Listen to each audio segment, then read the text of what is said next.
Hai semua. Assalamualaikum warahmatullahi wabarakatuh. Hai semua. Ini kami ingin menjelaskan roket air menggunakan konsep hukum kekekalan momentum. Sebelum kami memperlihatkan cara pembuatan roket air dan konsep hukum kekekalan momentum, saya akan menjelaskan tentang definisi roket air. Roket air adalah roket yang berbahan bakar atau lebih tepatnya berbahan bakar pendorong air dan bertekanan udara. Seperti yang kita ketahui bersama bahwa udara dalam suatu ruangan akan menekan ke segala arah dan akan mengalir menuju tekanan yang lebih rendah. Prinsip kerja roket air. Prinsipnya adalah botol akan meluncur bila botol diberi tekanan udara yang tinggi dari pompa dan di dalamnya diberi sedikit air untuk menghasilkan tenaga semburan yang lebih besar. Prinsip kerja roket ini merupakan penerapan dari hukum ketiga Newton dan kekekalan momentum. Dasar hukum roket air adalah hukum Newton 3 yang berbunyi, apabila sebuah benda memberikan gaya kepada benda lain, maka benda kedua memberikan gaya kepada benda yang pertama. Kedua gaya tersebut memiliki besar yang sama, tapi berlawanan arah. Roket air dalam konsep fisika terdiri dari 5. 1. Tekanan hidrostatis. 2. Hukum Bernoulli. 3. Hukum kekekalan momentum. 4. Hukum Newton 3. 5. Gerak parabola. Tetapi dalam tugas kami hanya memaparkan hukum kekekalan momentum. Setelah saya menjelaskan tentang roket air, pasti kalian penasaran kan bagaimana cara pembuatan roket air? Saksikan video berikut ini.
T-minus 17 seconds and counting.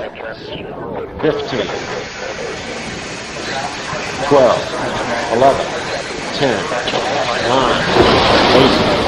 8, 7, 6. Stage remaining start.